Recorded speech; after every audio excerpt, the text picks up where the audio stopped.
In this video, I will go over how to get your 2FA code on Crypto.com. So if anywhere you need to enter a two-factor authentication code to actually go in and find that code, it kind of depends on which app you use to connect it. This can be Google Authenticator, it can be Authy, Microsoft Authenticator, whichever one you use.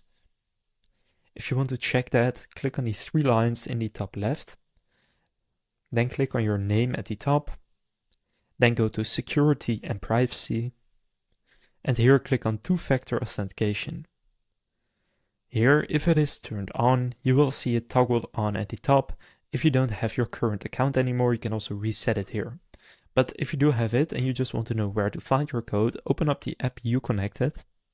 And then in that app, you will find something like this, where it has the name that you gave it. So for me, for example, Crypto.com app or CDC app.